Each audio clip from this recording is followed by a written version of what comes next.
Hi guys, what's up? It's Will and John back once again for another episode of the MMA Huddle. We're here for UFC Rochester. I think it's the first time we've actually went to this place in the suburbs of New York here with Rafael Dos Anjos against Kevin Lee, our main event, coming off UFC 237, where we saw a new champ crowned in a pretty spectacular way as well. Before we get into breaking down this card, my bets will be at the end of it. I've got two bets actually, which is quite good for me this time earlier on in the week. Like, comment, subscribe. Let us know what your picks are. Hit that subscribe button up in the top right hand side. Hit the bell to notify you when our videos come online or when John does his interviews and so on and so on. And yeah, we're going to get into this fight card, which I actually think is a really good card. But there's a lot of heavy favourites, and I'm just trying to pick out which ones might actually win or lose the kind of fight here. There's going to be a big favourite, I think, that loses the fight. I haven't got the betting lines up now. I'm going to get that up in a little second, but there is a fair load of heavy-sized favourites in this one here. But before we get started on that, John, how are you? How was the weekend, and how are you looking? How much are you looking forward to this card this upcoming weekend? The weekend was good, bro. All the sunshine was out, so I had to be careful. I didn't stay out for too long because my skin does not react too well. That Viking skin, nice and crispy it goes. But man, there's a lot of fights on at the weekend. You have Bellator as well. MVP getting sparked, you know. So, and Chandler, I thought that was a bit early that stoppage because he was physically getting up. So I was like, but.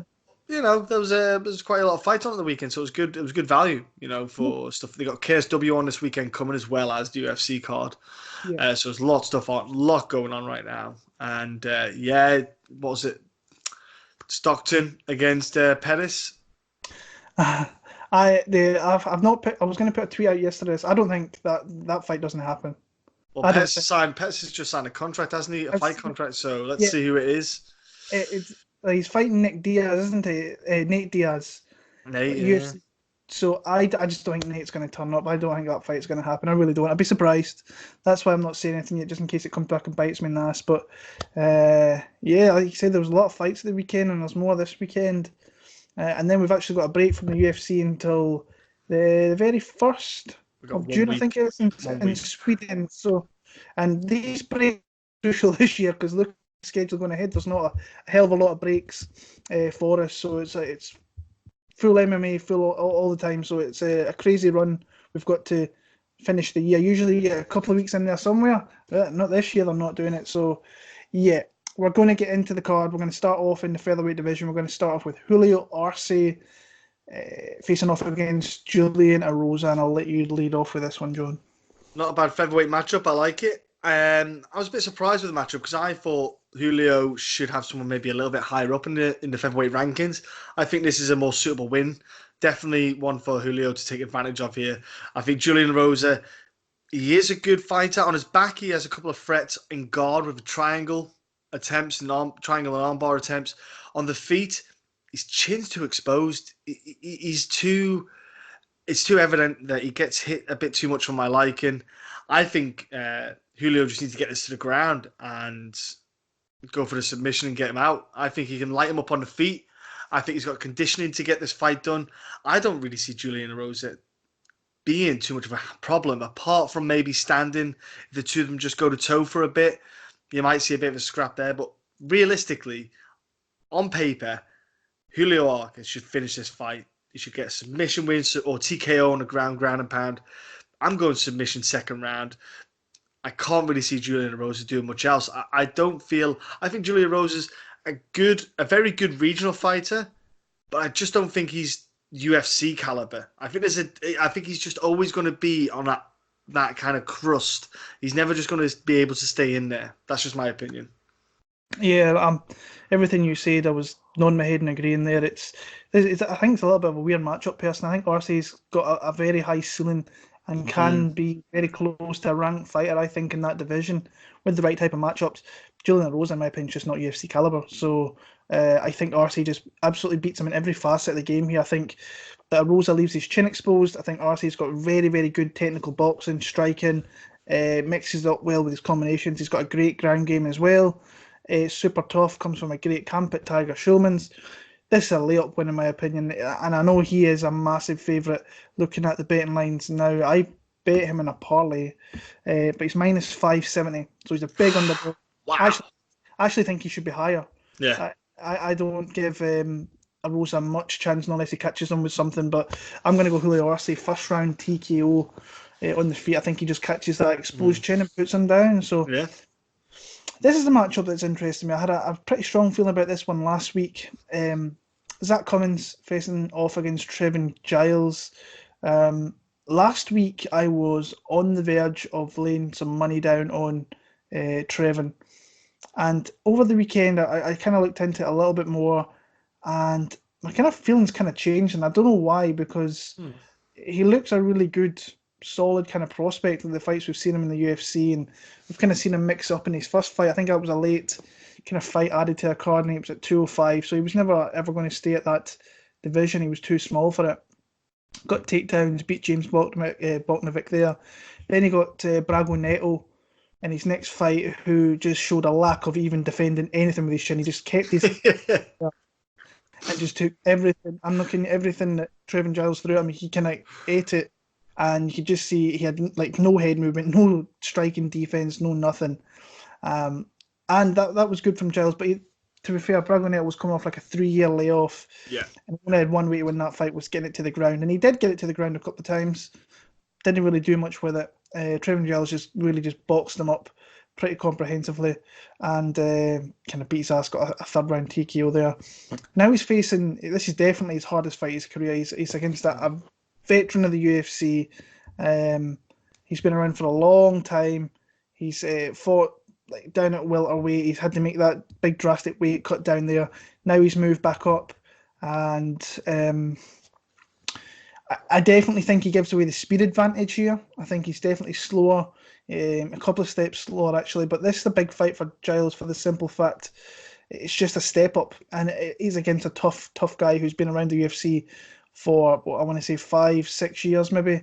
So he's been around a long time. He's fought some decent guys, your Ponzinibbio's, Brazares, Gunny, then you go on Dalby and so on. And you look at his wins, and there's no real standout wins, to be honest with you. You've got your Trevor Smith's always tough, Coy, Yakovlev, Dalby I think is a good one. I've always rated Dalby. He's just a good fighter. Dominic Steele, Cabral, Benny Alloway.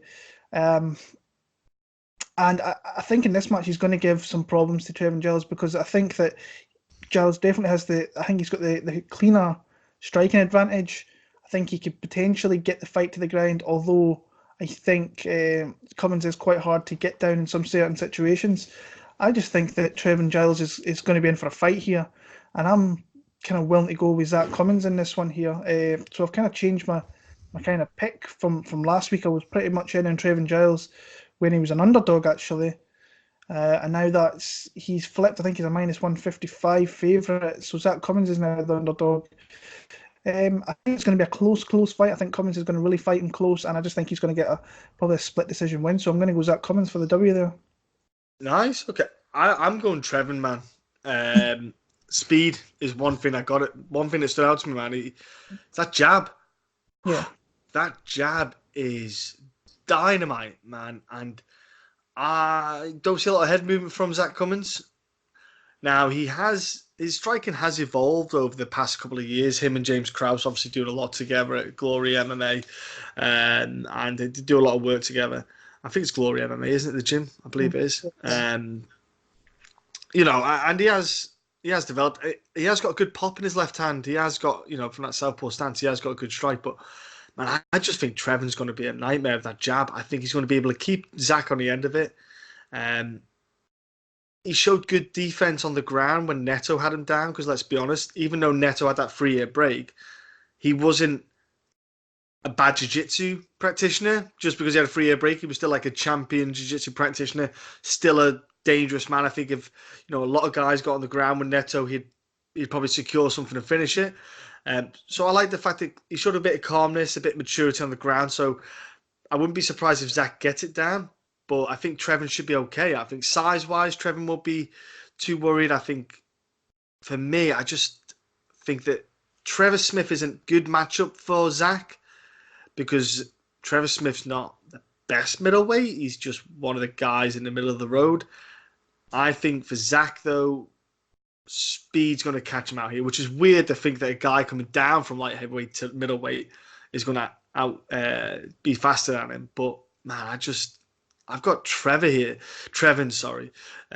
with a decision possibly, just because Zach is tough as coffin nails. But I think that jab's just going to mess up that nose and give him a nice big bloody face, man. I think he's just going to get those 1-2s and that jabs all day long, double jabs all day long. Patrick Cummins, Ed Herman, Ish. Yeah, go ahead. Go ahead and just... Yeah, Ish is one way to put it, man. They're both, 37, 38. They're both just taking their paychecks, kind of like Anderson Silva and BJ Penn, just in it for the dollar bills, because the UFC is still willing to put them on there. No one cares. They're not going to ever fight for a title. They're just there for the fact they've got to want to fight them out their contracts. I go Patrick Cummins because he'll get takedowns. Ed Herman's not someone who's asked about defending takedowns too much. I think it stays on the feet, Ed Herman, because but honestly, I couldn't care less about this fight. Honestly, I go Patrick Cummins just because of the wrestling caliber. He could, if I'm Patrick Cummins, I'm just going to be smart, get him down and hold Ed down and just go for the decision win, hump him out for 3 rounds. But other than that, mate, I couldn't care. Yeah, I'm with you on this one here. It's like, I'm looking at the odds right now. Patrick Cummins is minus 240, which is far too big in my opinion. And Ed Herman's a plus 200 underdog. I don't really give 2 tosses about this fight, to be honest with you. Like you say, if Cummins can get takedowns, he'll win the fight. If it stays on the feet, I think Ed Herman could definitely catch him. So the only kind of real interest I've got in this is maybe a little bit of DraftKings when it comes out later in the week. Just to have a little look at that. But honestly, my initial gut feeling was Cummins. He's going to get takedowns in Herman. But if, like you say, toss a coin and see which side it lands on and go with the fighter that you've tossed the coin on. So I'm going to pick Pat Cummins. So he obtains a lot of damaging strikes. Even his wrestling's kind of deteriorating a little bit. I know Corey Anderson is a really high level wrestler himself and a good grappler, and he just completely ran through him with takedowns, and Cummins couldn't do anything. But I'll pick Cummins here in this spot. But his betting line, he is too big a favourite in my opinion. This is a good fight. Mike Trizano, Grant Dawson. I'm gonna pick Mike Trizano off the bat. He is moving down from 155, which I think is a good move for him, moving down to 145. I think he was always going to be a little bit undersized up there, strength-wise, and I think him moving down to this class is going to be good for him. Now he's got a guy in Grant Dawson who I was pretty high on him before his last fight. I know he had that USADA thing, which was a complete balls up in their side, and I know he's wanting to get these fights in quick because he only fought maybe not even 2 months ago. So, but that fight with Julian Erosa, there was a lot of red flags in that one, and I don't know what I thought he was better than that. I thought he could have easily got Julian Erosa out there, but he was giving Erosa opportunities in that fight, which I didn't think he was going to give with submissions and so on. And he gassed. I know he's pretty relentless with his cardio and stuff like that, but he gassed out bad. And you cannot do that in the UFC and expect to win a lot of fights because there's too many guys that are too well-rounded in a lot of aspects that are really going to hurt him. But the guy's got a lot of talent with his takedowns and his pressure and everything else. I just think, for me, Trizano's got a really good takedown defense. I think on the feet he pieces someone like Grant Dawson up. But he has to be careful because Dawson's going to be coming forward trying to get takedowns. So that's something he has to be maintaining distance and picking his strikes pretty well here, because if he gets clinched up, then I can see him getting taken down. Dawson will take a lot of people down, but I think someone like Trizano will get back to his feet. And when he gets to his feet, I think he starts to piece up Grant Dawson, in my opinion. So I'm going to go with a more well-rounded mixed martial arts. In my opinion, that's Trizano. I love the camp he comes from. I'm a big fan of Tiger Schulman's, by the way. And the guys that he's been getting ready for this card with Arce, obviously, who's in the same division as him now. Jimmy Rivera's got a fight in Chicago next month against Peter Yan. And Shane Burgos just fought 2 weeks ago. So the camp's really kind of moving on. The fight, they're getting fights week after week. I just like Trizano's the more well-rounded mixed martial artist. I think he's going to, like I said, I don't think he'll stop all the takedown attempts. I think he will get taken down, but I think once he gets back to his feet, he makes Dawson pay for it.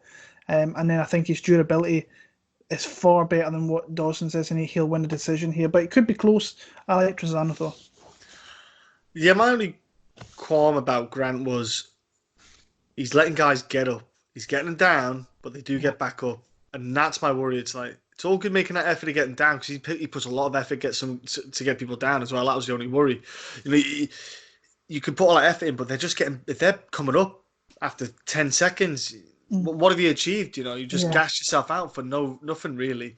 And I was hoping to see a bit more, like you said, Will, in that fight, because you know he's with Zach as well, with James Krause, all them boys. I was hoping to see a bit more out of him in that sense as well, with striking maybe a bit more, but he was just so blatant in going for the takedown. It was so obvious. Man, Mike Trizano's got some good hands. Like he can catch on the he can on the way Grant's coming in. I can see Mike landing some good shots, you know, just before he goes in for that takedown. One good thing about Mike Trizano is he gets good head position. He's good at getting those underhooks, good at taking those underhooks in to delay takedowns. He's good at doing that. He's got a good wide stance, good base for defending takedowns. And I think he'll cause Grant a lot of problems in the first round with the takedown defense. I think Grant's going to gas big time in the first. I think he's going to go too much. He's going to go too heavy on and rely on those takedowns, like you said, Will. I just think Mike's actually going to surprise Grant how well he can defend it. Because obviously, you know, you got to remember he's had a bit of time since his last bout, Mike. So and he knows Grant's coming, so you know what to do. I'd like to see Grant do a bit more on the feet. You know, open his hands a bit more because he must have a better arsenal than what he had last time. Yeah. Especially, you know, James would have pointed that out to him and worked out on him with him. But I'm going to go Mike Trizano as well. I think he is, as an all-round athlete, I think he's got a bit of everything about him. And I like Mike Trizano. I think he's a promising guy in this division. I just think he's a promising guy in the UFC anyway. I quite like the way he looks, the way he performs. He's quite calm as well when he's getting pinned up against the cage, whenever something like that happens. So I don't think he's going to have any qualms with Grant Dawson. I think a strong decision win for Mike Trizano, man. I'm looking forward to seeing how well he performs here. Yeah. Moving on, welterweight division, we've got Liverpool's own Danny Roberts against Michel Pereira, who is just a wild man. Absolutely. Well, we say that, bro, but when he was fighting those cans on Road FC, he was a wild man. Because he was fighting cans, folks, and they were like 5-4, or both of them were losing records. He had two guys that he fought in Road FC, they're both losing records, and he's had like 30 fights. It's absolutely ridiculous. Yeah, and the guy he fought at welterweight was just a fat 145er. Did you see that? That's true. The guy had a beer belly on him and everything, man. There was no way that was a water retention. That dude he's never done a sit up in his life. You know, Michel Pereira, he's an experienced, no-nonsense guy. You know, if you take away those fights, he obviously did that to get attention, and he knows that's what's happened. Look, straight away he did it. There's a massive frenzy online with all this stuff, and the UFC just jumped onto it. I'm telling you all right now, he will not do any of that with Danny Roberts, because if you look at some of his fights, when he fought a guy called Todorov or something like that, I can't pronounce it right. Some European cat. He didn't do any of that. He didn't do any fancy stuff. He was very basic, keeping it simple, 1-2s, hooks, kicks, all that jazz. He did nothing fancy. And he's going to be like that against Danny Roberts, because Danny Roberts, what's Danny Roberts? Fast. He's got powerful southpaw left pop it, and I'm telling you right now, I think Danny Roberts is going to piece Pereira up. I think Pereira's going to try and take the fight down to the ground. I think he's going to go for the takedowns, because I can't see him standing and doing well against Danny. I think Danny's got footwork, he's got better hands, better combinations, and his boxing. I think Danny's boxing is just going to light up Pereira. Pereira, you know, I watched some of his fights, and he gets hit, and he's not the best for head movement. Man, I'm going Danny Roberts here, mate. I would not be surprised if Danny Roberts stopped him. Maybe second, third round, but I'm Danny Roberts all day on this. Yeah, I don't know why this guy. I know this guy's. He was on a lot of kind of highlight reels, and And so, and he's that is it. That is the only reason, man. And he's had himself a lot of fights, but I don't know. I know why he was signed to the UFC because I know who his manager is, and his manager's a good buddy of mine. And I think he got himself in there. But to be honest with you, I just don't know. I don't see him as UFC caliber. And you talk about his caliber of opponents he's been facing recently. It's a massive jump to what he was facing here. You're facing like Korean novices to come in here with a guy who's won titles outside the UFC, a really good basic all round fighter. But this Pereira guy, he's a complete madman. I'd be surprised if he didn't come in here and start doing some of his shit, because I don't think he's going to win too many fights. Even if he was to fight, not show off as much as he does. I think super basic. I think some of the basic stuff that he does is I think he's teep kicking, that's all right. And he's got a couple of nice straight punches, but he drains himself super quick by doing all this crazy stuff. If he doesn't do that, then he might actually extend the fight a little bit longer than I think he will. But when he tries that crazy stuff, he always seems kind of ending up on his back, and you're not going to get away with that in the UFC. No way. But that's the kind of fighter. He's a kind of risk and reward type fighter. And when it comes off, he looks phenomenal with it. When it doesn't, he's going to be looked to me made to look like a fool. Dan, he's too clear on the feet. He's too good on the feet. He's going to start piecing up. He'll find the chin. Just don't fall into the hysterics this guy is going to be doing, because he's going to be. I think he's going to be trying everything. I'd be surprised if he didn't come into the UFC and try this here. But I think if Pereira was to win, maybe try and get him in the clinch and try and unload with some knees. I think what I've seen, that little bit of him, I think he's got a fairly decent clinch game. But Danny Roberts for me all day here. I think he finds that chin and just knocks him out in the middle part of this fight here. So hot chocolate. Desmond Green against Charles Jourdain here. He's another big favourite here. Is Green big favourite? Yeah, let me see. Yeah, sounds about right. So he is a guy that coming off, I think probably his best win in the UFC when he faced Ross Pearson. Let's be honest, Ross Pearson was severely on the decline. He wasn't winning too many fights. And he got himself a first round finish there, which is something that I think we kind of seen coming, to be honest with you. Didn't see a first round knockout coming, I didn't, especially. But now he's fighting. This is actually a hometown fight for Des Green here. But for me, I think his betting line's a little bit too big. When you look at his opponent here, Charles Jourdain, I like the fact that they've signed this guy. He is going to be moving up to fight at 155. After that, I'm sure he'll go back to his natural weight class of 145. Like I say, I think he's a really solid, strong fighter that the UFC can build, especially with a Canadian market. They're talking about, I think, a Canadian pay-per-view later on this year and so on. His plus is that he's a really good striker. I think his weakness is the fact that he's got a really bad takedown defense. I don't think that's great, and I think against a bigger guy like Des Green, that could really kind of hurt him in this one here. But on the feet, very gifted with his striking. Lots of he throws caution to the wind with a lot of kind of flying knees and spinning round kicks and so on. Solid cardio. Like I say, I think he's going to be a good fighter. I just think this is a tough matchup for him. And I think against a proper veteran in Des Green, he's just going to get out strength and out muscled here. I can't see Des Green want to stand and trade with this guy, because then he's given him the best opportunity to win. So clinch up, push him against the cage, try and get takedowns. I think he will do that. For me, I like Green in this role here, but I like Jourdain as a fighter. I'm going to be keeping a very close eye on him going forward.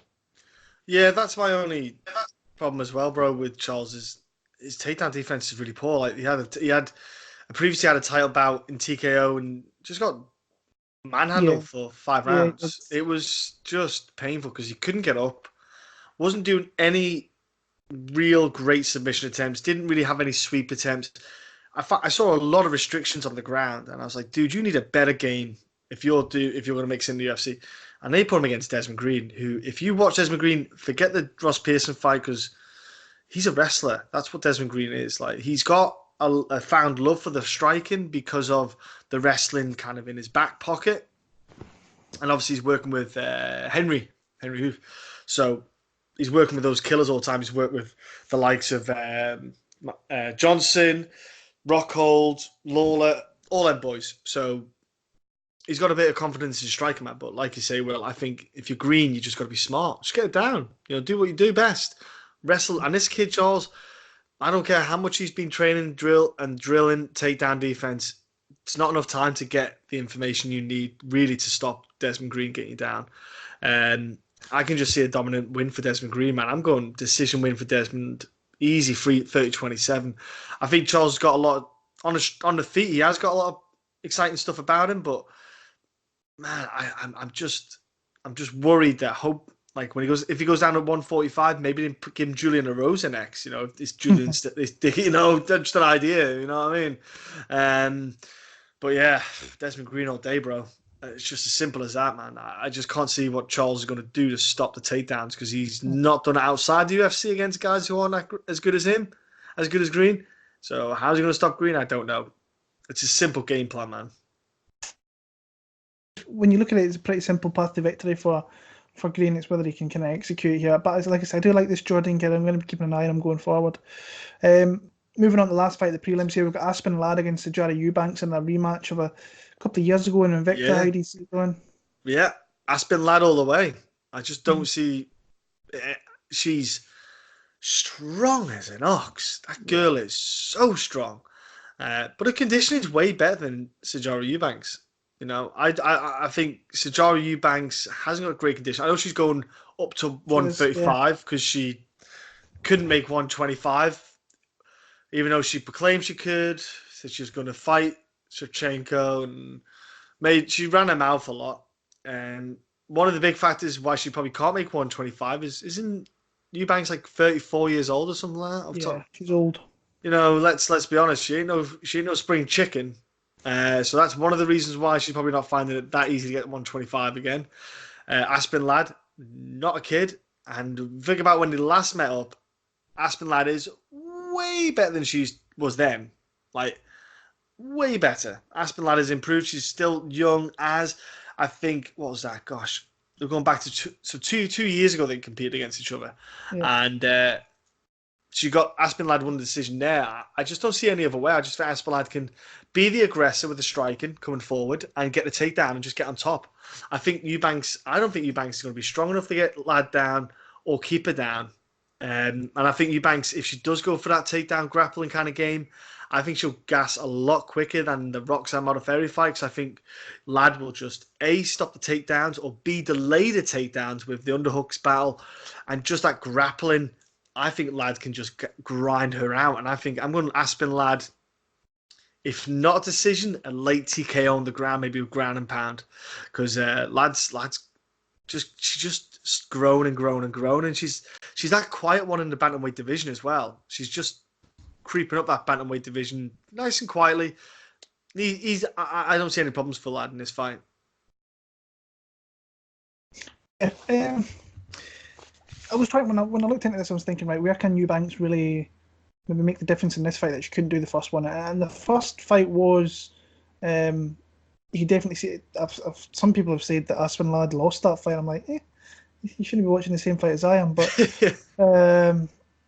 but since she's come into the UFC, I mean, she ran through Lena Landsberg. She went through Tonya Evinger with ease. And Evinger's a good win. Yeah, Evinger was a beast in Invicta, and she came in and obviously lost to Cyborg at 145, and she lasted like 3 or 4 rounds. So Evinger's a great win for you. Yeah, I was actually kind of looking forward to the Aspen Ladd Holly Holm fight before that got put. Yes. It was an interesting fight, but this one here, I struggle to see where Eubanks really is going to have the advantage here. That fight, I believe, the first was 125, and now they're up at 135. Ladd, to be fair, Aspen Ladd, I think she struggled with her weight a little bit, getting down to this weight as well. She obviously finds that tough. But I just think she's going to find a way to get it to the ground, and that top game and her pressure is really, really good. Now, Eubanks is someone that's... I've watched some jiu-jitsu matches online. She's actually pretty proficient on the ground, so don't get caught in anything. But I struggle to see Aspen Ladd really losing this fight. I think that I think Lad's got a very good opportunity to win this one here. So I'm going to side with her. Does she get a finish? I would probably say yeah. I think that's going to be things as well. Eubanks is probably going to be stronger up here at 135, but then you've got someone as young as Aspen who can probably match her and is faster and probably just more athletic than what Sijara Eubanks is. So I'll go Aspen Lad. I'll pick her via a third round TKO stoppage there. Moving on to the main card, Davi Ramos against Austin Hubbard. This, I think, actually, it's like the people that they've brought in. Actually, I think some of these fighters are actually fairly decent. They'll have wins in the UFC.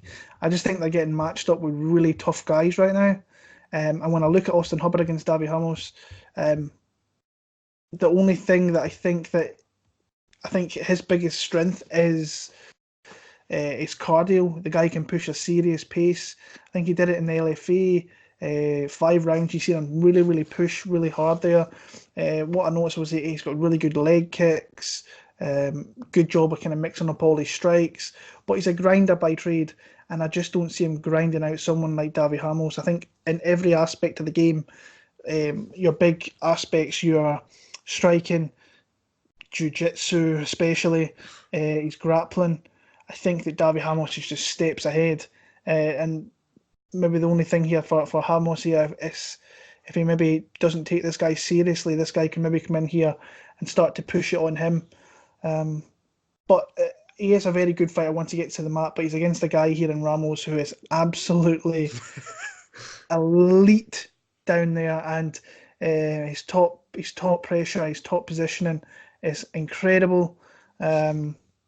I just don't see where he's got the tools to really hurt Davi Ramos, not unless he catches him with a shot here. So the phenomenal jiu-jitsu of Ramos will come into play here, and I think that he will get submitted. So I'm going to go Davi Ramos via submission in the first 2 rounds. Yeah, it's a big step up for Austin, bless him. Man, my only kind of worry with Austin, he has interesting footwork. He likes to kind of cut the angles. He'll switch stances from southpaw to orthodox. But my only problem is he doesn't move his head a lot.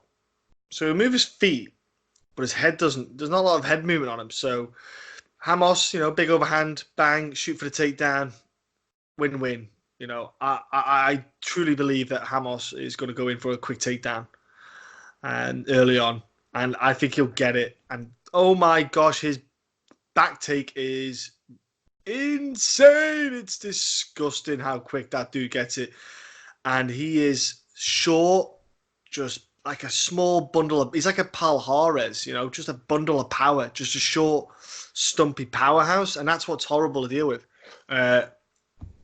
Man, Hubbard, if he goes to the mat, that kid just better lie down and just hold on tight and just hope he can get the fight standing.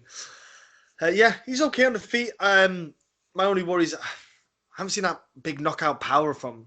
He hasn't got big one-punch power. He is like you say, a grinder. He'll try to wear guys down. But I'm going Ramos, man.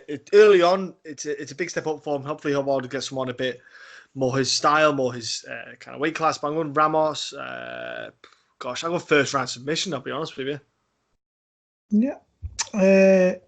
This one's a pointless weird matchup. Yeah, I don't understand this. It's like Patrick Cummins and Ed Herman. Pointless fight, no one cares. This is going to be a third bout of a guy who's won the previous 2. One of them was turned to no contest, but you've got Charles Oliveira here against Nick Lentz. Yeah, I don't understand this one. I don't know if you understand it either, but yeah. Charles Oliveira submission. Is there anything else to say, really? I don't understand. It's just Nick Lentz won't win on the feet because Charles Oliveira is so much longer. And Oliveira's filling into that lightweight body. He's getting comfortable. He's getting so much more confident, and his striking has improved leaps and bounds. Nick Lentz, you're going to wrestle him to the ground? Good luck with that. You're going to beat him on the feet? No chance. I just don't understand where Nick Lentz is going to win that fight. Pointless, absolutely pointless fight. He's beat you twice. Even if you win, it doesn't mean you've even a score. Charles Oliveira submission. There's nothing else to say about that. What are the numbers like on this? What are the odds for this, bro? Actually, Charles Oliveira. Minus 388 plus 315 for the return on Nick Lentz. I think it should be plus 400, minus 500 maybe. It should be bigger than what it is. That's ridiculous. But what do you see, bro? Yeah, I'm not going to pick Nick Lentz in this spot when he's lost to this guy twice, and I think that Charles Oliveira looks to be in the best kind of spot of his career right now. He looks on point. I think he's super dangerous with his striking as well. Yeah. Like he was putting a whipping on David Tamer on the feet. He was hurting him everywhere. Got poked in the eye, which Tamer's really, really bad for. And that kind of pissed him off a little bit. And then when he got the opportunity to wrap something up, the guy is just next level with his grappling, with his chokes. I think he's coming off four performance bonuses of the night. So the guy racks up some serious money. And he's always been one of those guys that wins a lot of bonuses anyway with his fighting style. There's still always that thing in the back of my head. It's like sometimes he might quit on himself a little bit. I just don't think he's going to do that against Nick Lentz. To be fair to Nick Lentz, I thought he looked really good against Scott Holtzman. Definitely striking's improved. He's always got that grappling background, but he's not going to out-grapple Charles Oliveira for 15 minutes without absolutely getting into positions where he could get choked out and so on. I'm kind of rambling on here. Charles Oliveira's going to win this fight. I think he's going to submit him in the first 2 rounds as well. So, the Bronx for the win there. This one's an interesting bout. Megan Anderson, Felicia Spencer. Megan Anderson's an absolute... she's a bit of an asshole online when you see her. Now, I don't really follow her, but I see people that retweet things and so on, and she's I don't know, she's just not my kind of cup of tea. But looking into this matchup here, you've got Felicia coming over from Invicta, where she was the former 145 she won it and then literally came over. Yeah, so, and she's like really young in her career, still 6-0. This is obviously our biggest opponent today. It's going to be in the spotlight of the UFC. She's not really got all that much striking. She really kind of bum rushes forward and looks to take the fight to the ground. At times when she can get the takedown, she kind of flops to her back a little bit, and like this is to me, I think if she was to really get herself in order, she would be a 135er easily. But she's fighting at 145. She's fighting. I don't think she's a natural 145-pound women's fighter.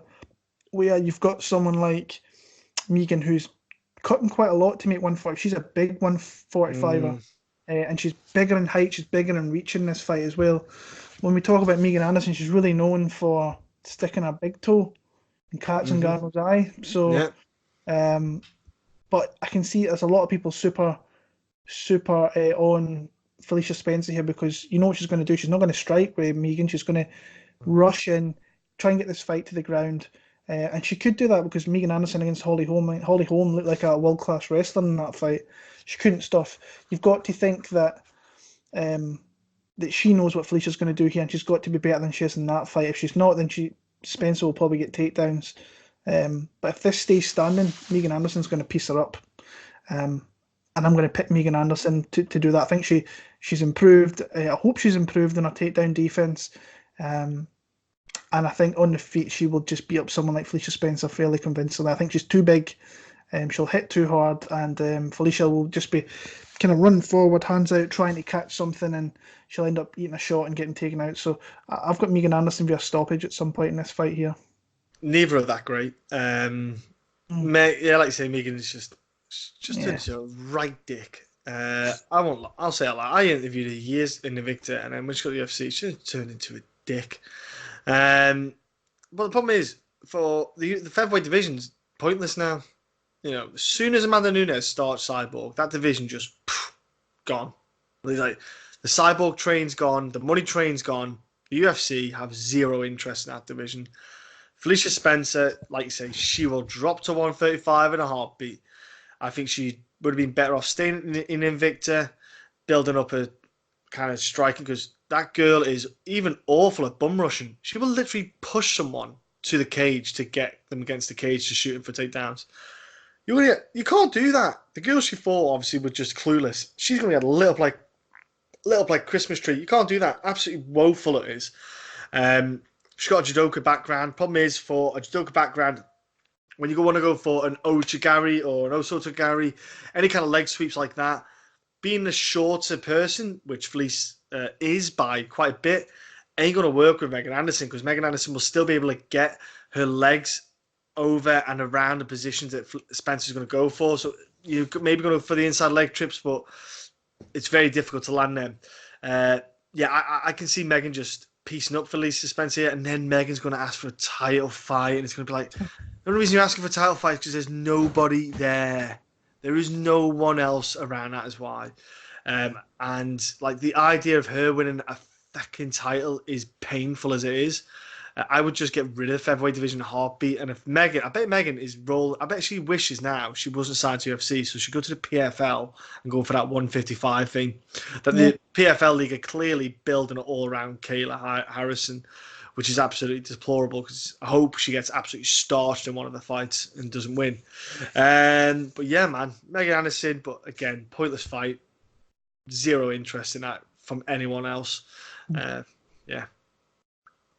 Okay, Antonio Carlos Jr. against Ian Heinisch is up next. So you got... Man, Ian Heinisch getting jump up here. I thought this was a bit of a surprise fight. I thought Carlos Jr. would have had someone else probably up a little bit higher in the middleweight division.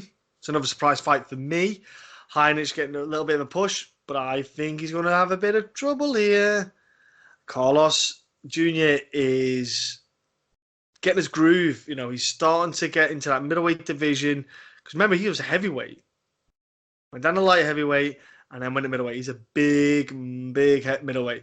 And he is so goddamn strong. I know Ian Heinisch is strong, but man, Carlos Jr. is a different class of strong. You've seen him manhandle guys when he gets him. I think he's going to submit Ian Heinisch here like a rear naked choke or something, man. Because his jiu-jitsu is just phenomenal. His striking's improving all the time. He's at ATT, so he's always improving his striking and his grappling aspect. I think Ian Heinisch, it's a bit of a step up for him, in my opinion. I think Ian Heinisch is dangerous in many facets in this fight, but not enough to put Carlos in any trouble. I think Carlos is going to start opening up with a bit of striking. Two of them are going to dance off, and then Carlos is going to get that takedown. And when he gets it down, man, it's Sub-City, man. I'm just seeing Carlos Jr. get a submission. I can't see much else happening here. I'm the other way. I'm going to take a shot on Ian Heinisch in this spot. I'm a big fan of Carlos Jr., but of Heinisch's first fight in the UFC against Cesar Ferreira. The difference in this one, I think that Carlos Jr. is more, he will want to fight more on the feet than what Cesar Ferreira would, because Cesar can't take a shot, so he needs to rely on that jiu-jitsu. He's got great jiu-jitsu as well, and he got that fight to the ground a couple of times, but Heinisch showed a really good get-up game to get back to the feet, and once he got back to the feet, he really put it on Cesar Ferreira, and just kind of won, and I kind of outlasted him in that fight, and I think he's got a lot of skills. Not that I'm saying that Ferreira and Carlos Jr. are the same type of fight. I think Carlos Jr. is he's really coming into his pomp now as a really good fighter in the middleweight division, and the guy's super deadly on the ground. If he gets him down here, I think he will keep Heinisch down more than what Ferreira could. I think that he was able to get back to his feet easy against Ferreira. Might not be the case against Carlos Jr. here, but I think on the feet, I think that he might garner a little bit of respect from Carlos Jr., where he starts to really these takedowns. I see this fight either being very, very close, or I could see Carlos Jr. kind of running away with it.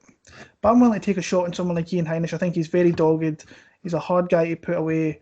He's a hard guy to kind of look good against as well. But this will show us a lot about Carlos Jr., because if he wins a fight like this, how I think it'll go, then I think it's a really, really good win for him. But I'm going to take a stab on Ian Heinisch here. I've picked a lot of favourites in this card, and I think this betting line, actually, did I see him at plus 160? So that line's actually come down. It was plus 185. So people are betting on Heinisch more than Carlos Jr. in this spot. I either see it being super close or pretty much a runaway victory for Carlos Jr. But I'm going with a close split decision win for Ian Heinisch in this one here. Nice. Co-main event, Neil Magny against Vicente Luque. Actually, I think it's a really good fight. when I was kind of looking into it, you can see the skills that Vicente Luque's got, and I'm thinking, right, what does Magny do better than what Vicente Luque? And I struggled to find spots where he's better. I know he's got a lot of length with his game. I think his biggest thing here that is he can maybe last 3 rounds, but like, what's he going to do to Luque in those 3 rounds? I think you need a guy like Barberena to like really bite down in the mouthpiece and throw as good as he gets, and stay in the fight to really get at Vicente Luque. I don't think Magny's got like that one shot power that's going to knock him out. He's definitely not going to submit someone like Vicente Luque. Vicente is far more advanced in the feet, better combination striking, mix it up, really nice, technical, tight boxing. So is Magny going to be throwing teeps at a distance and trying to keep his length there? Maybe, but I don't think that's going to work for him. I think someone like Luque will use like leg kicks, which I think is a big weapon of his. We've seen Magny struggle with that in the past, and this is another. I don't want to say it's a big step up for Vicente Luque. I actually think this fight here is easier than the last one that he had against Barberena, because Barberena's just a tough bastard to get past. When you look at Magny, and I'm not going to take away, like, you look at his losses. Larkin leg kicked him to oblivion in that one. Took first. Dos Anjos triangled him, arm triangle in the first. Ponzinibbio really just put it on him towards the end of that fight. And you look at his wins. Johnny Hendricks, meh. Hector Lombard. Yeah, Hector Lombard. Carlos Condit can't really stop a takedown. That's what he did well in that fight. Craig White, to his credit, really shouldn't have. That was on short notice as well that he came in, but that was a tough fight against maybe a top 10 guy. So for me, Vicente Luque, I think he's too crisp, he's too good. The only thing worry I've got is he's coming back a little bit quick after that February fight. 3 months, is that enough? He seems to think it is. I'll go Vicente Luque to I think he can submit him. I think he can knock him decision. So I've got Luque for the W there. I'm Luque as well. I just feel that Luque's style is similar to Ponzinibbio with the aggressive striking, coming forward. And one thing Magny tries to do, like you said, Will, uses reach. But my only worry is Magny doesn't have the footwork to go with what he needs. He needs to be like Sean Strickland is a good example. Sean Strickland's got a good jab, and he goes and he's got good footwork to go away and back off as he uses it. So he gets out the way a lot. So Magny, though, doesn't get out the way a lot. He likes to go back too much, in my opinion, and he doesn't cut angles away when he finishes shots. I think Luque's going to get him up against the cage and just unleash hell upon him. And Magny just doesn't take the punches too well. He really doesn't. I just see it being violence. I want to go Luque knockout first, second round.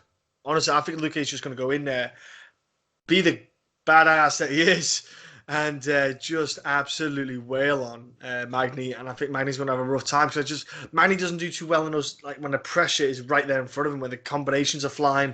He tries to evade, but he's not using the footwork to get away. Again, he's on a cage. He kind of just bobs his head over left to right and forward. And I think he's just there to get hit, man. I like Magny as a guy, fantastic person. But this fight, man, is not a good matchup. It's not a good matchup for him, man. Yeah, I'm with you. I think it's a tough one. The main event of the night, this is an interesting matchup. Rafael dos Anjos welcomes Kevin Lee to the welterweight division. Yeah, it's just an interesting matchup. How do you see it going? Kevin Lee is the only way to put it, man. I think that Kevin Lee at 155, we saw what a hard weight cut that was for him. But we also saw, for example, in the Edson Barboza fight, that was a hell of an amount of conditioning he had. Considering he missed the weight by a pound, fair enough, he went at 157, 1 pound, but he had fantastic conditioning. He didn't look that tired, great takedowns on Edson Barboza, great grappling, ground and pound was nasty. He got hit with that spinning kick, recovered well, showed smart fight IQ, and obviously it eventually got the finish. I know it was due to the cut, but even still, he put the damage on to get that finish. I see that being a similar fight to what we're going to see here. I think Kevin Lee's going to be confident on the feet. He's shown he's got good hands. Like, for example, it won't be a carbon copy of the Colby fight because I think Kevin Lee's a better striker than Colby. But I still think he's going to be confident to go striking with Rafael because we've got to remember Rafael's not a big welterweight. He is filling into the welterweight division, but he's not, like a Darren Till or a Tyron Woodley, or he's not one of the guys who are dropping loads. And Kevin Lee's a big dude. We met him in the past, and he's a thick set guy for that weight class.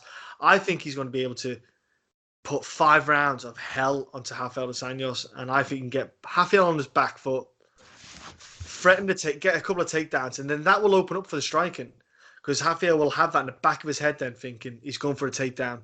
His hands will maybe drop a bit, and Kevin shows good hands. I think his chin will hold up a lot better as well for Kevin, being on the high weight. He's not dehydrating himself that much more. So, man, I love Rafael Dos Anjos.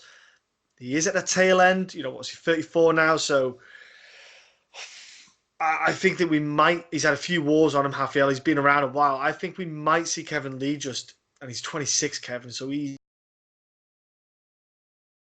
welterweight, get that run going. Man, I'm going Kevin Lee. I'm going crazy submission. I'm going to go crazy. Kevin Lee submission, like a head and arm choke, something like that. Third, fourth round, but I'm on Kevin Lee, man. I'm quite heavy. I'm quite super confident on this one, actually. I was initially, actually, and I made my prediction video this afternoon, or early this morning, actually, when I got a bit of time to do it. And I picked Kevin Lee. But see, as the days went on, I've kind of thought about this fight a little bit, and I don't know why Ardy's kind of coming more into my mind with this fight, because when I did my initial research on it, I thought, well, what's Ardy kind of lost to recently? And it's two pretty much pressure fighters with takedowns, really good takedowns. You've got Colby, who I think did it a little bit differently. He struck a lot more and really put Ardy in the back foot. Ardy had his spots in that fight where he got off some good shots. He did get some good shots, yeah.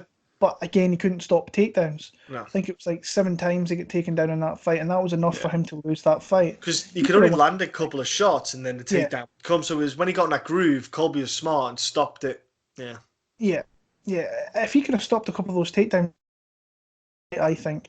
Usman, we've seen the guy's got some unreal pressure.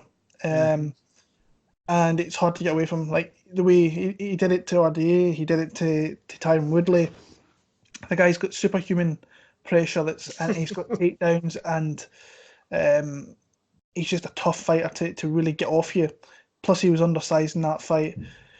This fight here, I think this is where when I'm kind of not changing my mind, but maybe I think the fight's closer than I initially thought. It's both similar sizes. I think RD's actually got the striking advantage over Kevin Lee once he puts it all together. But Kevin Lee's gets takedowns every fight. Doesn't matter who's against, he gets takedowns every single fight. So he can pressure. If he can keep RD backing up, he will get takedowns in this fight. But he has to be super careful of RD's jiu-jitsu.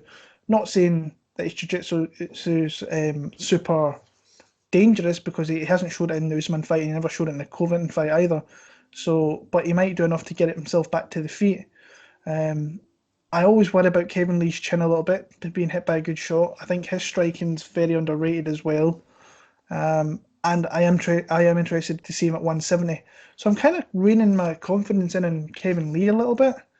But ultimately, I do have him winning the fight. But I think this could be a really, really, really close run fight where he's going to have to come through some tough spots. I think maybe RD might actually kind of piece him up in the feet a little bit, get some good exchanges going in there, and maybe hurt Kevin Lee, and then Lee resorts to that takedown and wins it through there. So I'm going to go with my original pick, which was Kevin Lee, but I'm not ruling out Rafael Dos Anjos. I think this is a better fight than his previous 2 fights, and it wouldn't surprise me if I seen RD win, if I'm being honest with you, but I'm going to stick with Kevin Lee via decision. So that's our picks for UFC Rochester. I'm going to go into my bets. I have 2 bets. Let me bring that up, actually. It's 2 parlays. This card to me is not a good card for betting. There's a lot of high lines. I haven't picked that many underdogs, so it's like, where do you go in there? And like the betting lines have really changed since I put these 2 bets on. I want to say a couple of days ago now. So I have got Aspen Lad and Charles Oliveira. Aspen Lad was minus 225. Charles Oliveira was minus 300. Now, if you look at them now, Aspen Lad is minus 300 and Charles Oliveira is minus 380. So beat that, and the two of them combined come to minus 108. So nearly plus money in that one. And the other bet I have in another parlay is Davi Ramos, Julio Arce, Vicente Luque. Now they're all massive favourites. The lines I got them at was Ramos minus 300, Arce minus 350, and Luque minus 300. Now if we look at that now, Vicente Luque is minus 500. Oh. Davi Ramos is minus 450, and Julio Arce is minus 570. So did Damn. really well because now those lines through the roof. If I was to bet that, it wouldn't be. I don't even think it would be plus money. But the money that the odds comes to like plus 129. Nice. 3-team parlays are really, really tough. Mm-hmm. So it's like, yeah, we have to really kind of be careful with 3-man parlays. But I struggle to see just like straight picks. I really do. What's Megan Anderson, bro? What plus? She's obviously plus, but I think was she minus 150. She was an underdog. She was a heavy underdog a couple of days ago. The line is completely in that one, where she was a big underdog actually, not a big underdog, but like plus 125. Now she's minus 150. So people have started to see that she's got a good chance of winning this fight. So, Kevin Lee might become an underdog by fight time. So that's a bet I'm looking at. What's Danny Roberts? Danny Roberts is minus 250. Fair enough. It's a little bit too rich for my blood, that one. Yeah. But Trevin Giles he was like I say, he was an underdog last week. He's now minus 155. If you're confident in Mike Trizano, he's minus 150. 150, so, not bad, yeah. Maybe a parlay with him. Yeah, that's not a bad bet to kind of do straight or put him in a parlay if you want. But yeah, it's a tough fight card for betting in my opinion. First looked at it was like parlay central but I'm looking at all these big favourites and I'm looking at them and thinking which one of them is going to shit in the apple pie. Yes. And like completely ruin it. And Luque, I don't think it'll be him. Who's the other ones there? Oliveira. I'd be really surprised if it was Oliveira. Davi Ramos, I'd be surprised. Des Green is the one that kind of jumped out to me, even though it really shouldn't. Jourdain, he should beat Jourdain pretty comprehensively. And then there's obviously Arce at minus 750, and he shouldn't lose to Julian Erosa. So, yeah, that's who I have as my bets this week. I'm probably going to have maybe 1-1. Kevin Lee's kind of ringing out to me, even though I think the fight could be close. But yeah, it's a tough card. I'm going to start looking into. We've got a week off, which I'm looking forward to. So I'm going to get back into doing the Stockholm card and seeing what lines we get there. We've got Damir Hadzovic fighting and Latifi and that's fighting as well. So it's not a bad fight card. But like I say, that's us for UFC Rochester this week. We will be back after a little break next week. And I don't know if you've got anything to say, John, but if you don't, from me, I'll see you next time. John, you want to take it away? Muchas gracias. Adios. Thank you. Yeah, just like, comment, subscribe. And if you've got picks, if you've got bets, drop them in the drop-down box and we'll get back to you as soon as we can. But enjoy the fights when they come around this weekend.